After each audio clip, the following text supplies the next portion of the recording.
नमस्कार दोस्तों, स्वागत है आपका डेली करंट अफेयर्स में। दोस्तों, आज की वीडियो है 16 अक्टूबर 2023 के महत्वपूर्ण करंट अफेयर की। तो चलिए दोस्तों, आज की वीडियो शुरू करते हैं। आज की वीडियो का क्वेश्चन नंबर 1 है, हाल ही में सरस्वती सम्मान 2022 किसे मिला है? तो जो सरस्वती सम्मान 2022 का, तो ये मिला है शिव शंकरी को। बी ऑप्शन इसका सही जवाब है। तो शिव शंकरी को सरस्वती सम्मान 2022 से सम्मानित किया गया है। डिटेल जान लेते हैं। तो शिव शंकरी ये तमिल लेखिका है और इनको इनके संस्मरण सूर्यवंशन, तो सूर्यवंशन के लिए 2022 का प्रतिष्ठित 32वां सरस्वती सम्मान से सम्मानित किया गया। तो ये 32वां सरस्वती सम्मान इन्हें दिया गया है इनके संस्मरण सूर्यवंशन के लिए। शिव शंकरी को यह पुरस्कार पूर्व केंद्रीय मंत्री एम वीरप्पा मोइली ने प्रदान किया है। सूर्यवंशन जो है ये एक 2 खंडों वाली कृति है जो एक मासूम बच्चे के जीवन की एक गहन झलक पेश करती है और बाद में ये बच्चा एक प्रशंसित लेखक के रूप में विकसित हुआ है। जो सरस्वती सम्मान है ये भारत के सबसे प्रतिष्ठित साहित्यिक पुरस्कारों में से एक है जो भारतीय नागरिकों के लिए उत्कृष्ट साहित्यिक कार्यों को मान्यता देता है। सरस्वती सम्मान जो है ये 1991 से के बिरला फाउंडेशन द्वारा दिया जाता है। तो 1991 से के बिरला फाउंडेशन सरस्वती सम्मान को देता है। पहले सरस्वती सम्मान की बात करें तो हरिवंश राय बच्चन को दिया गया था।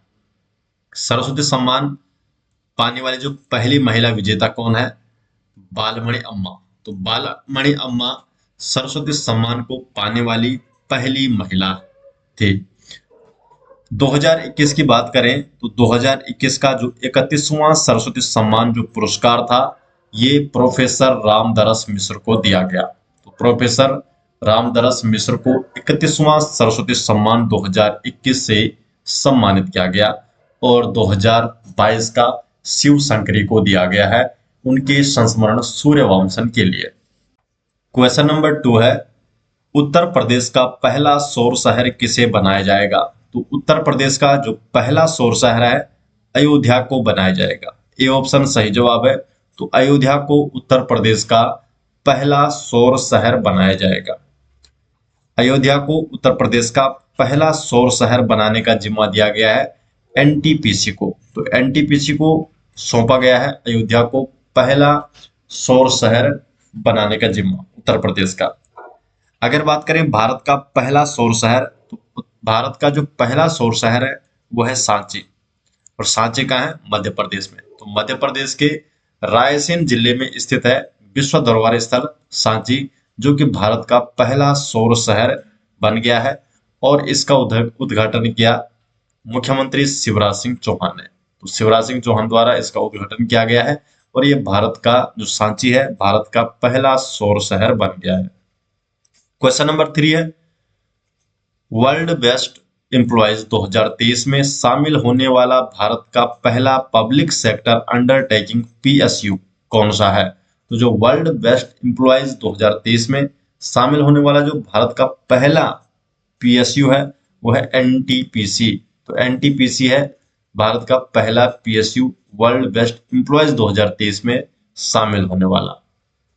एनटीपीसी इसकी फुल फॉर्म है national thermal power corporation limited. NTPC Bharat की सबसे बड़ी विद्युत उत्पादक की कंपनी है और इसकी स्थापना हुई थी 1975 में। एनटीपीसी का मुख्यालय है नई दिल्ली में और इसके अध्यक्ष और प्रबंध निदेशक हैं अभी गुरदीप सिंह।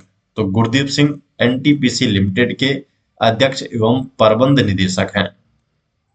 क्वेश्चन नंबर 4 है, अंतर्राष्ट्रीय आपदा जोखिम न्यूनीकरण दिवस कब मनाया जाता है? तो अंतर्राष्ट्रीय आपदा जोखिम न्यूनीकरण दिवस हर साल 13 अक्टूबर को मनाया जाता है। तो 13 अक्टूबर को अंतर्राष्ट्रीय आपदा जोखिम न्यूनीकरण दिवस मनाया जाता है। डिटेल जान लेते हैं।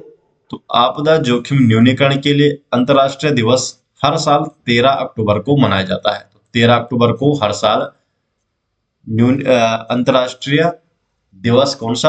आपदा जोखिम न्यूनीकरण अंतर्राष्ट्रीय दिवस मनाया जाता है और इसकी शुरुआत हुई थी 1989 में। 1990 में इसकी शुरुआत हुई थी। वर्ष 2023 की थीम रखी गई है fighting inequality for a resilient future. तो ये आपदा जोखिम न्यूनीकरण जो 2023 है इसकी थीम रखी गई है। उद्देश्य है जोखिम जागरूकता और आपदा न्यूनीकरण की वैश्विक संस्कृति को बढ़ावा देना।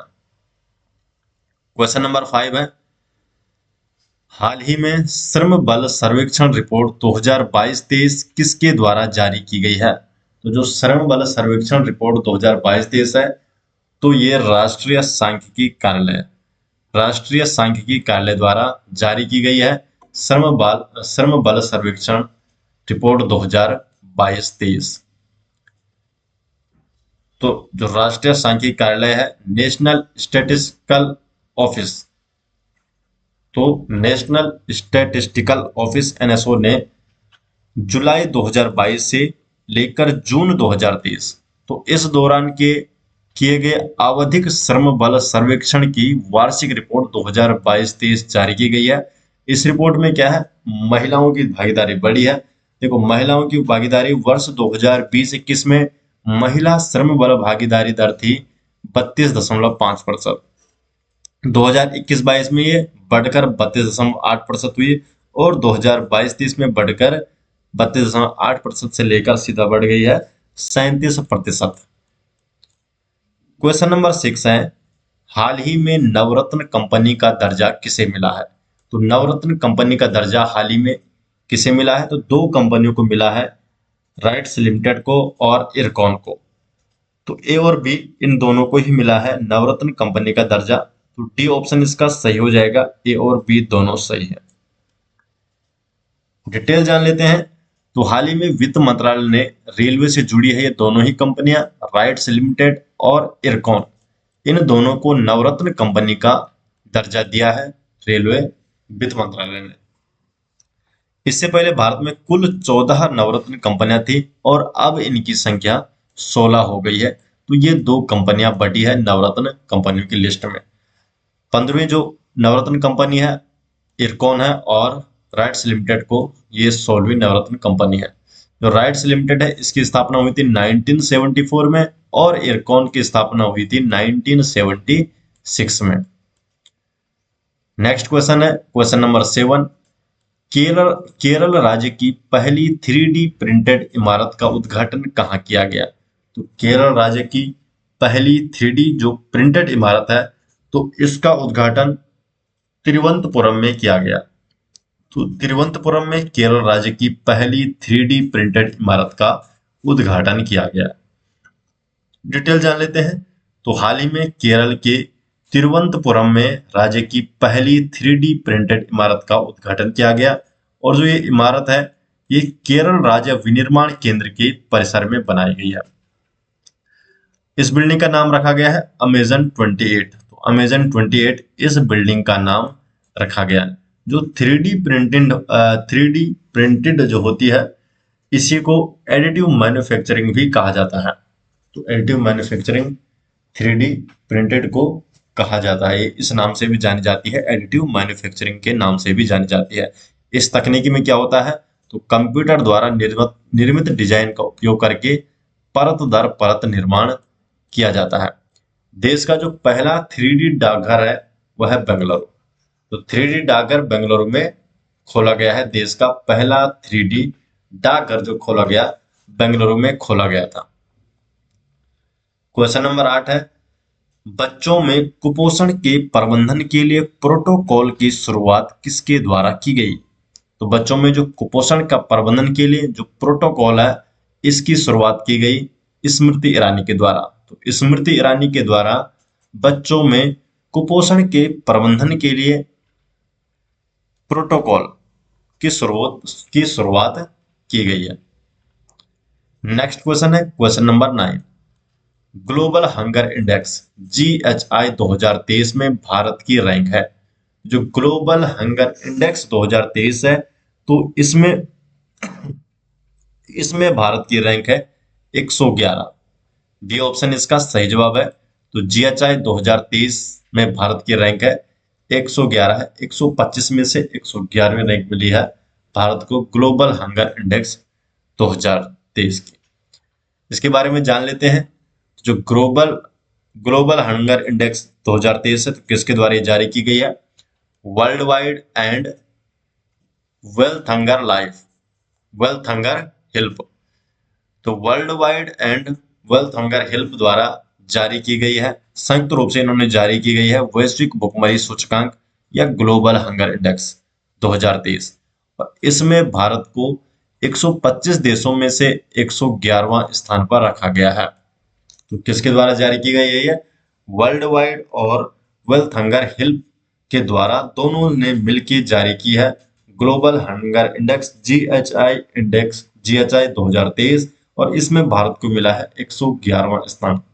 वर्ष 2022 की बात करें तो वर्ष 2022 में भारत को 107वीं रैंक मिली थी।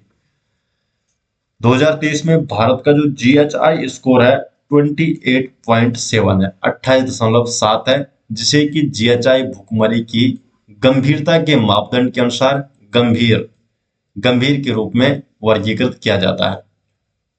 तो 28.7 है भारत का स्कोर। और अगर समग्र विश्व की बात करें तो समग्र विश्व के लिए जो जीएचआई 2023 का स्कोर है 18.30 है, 18.3 है, जिसे मॉडरेट माना जाता है, और भारत की स्थिति क्या है इसमें? गंभीर है। तो दोस्तों ये हो गए आज 16 अक्टूबर 2023 के महत्वपूर्ण करंट अफेयर।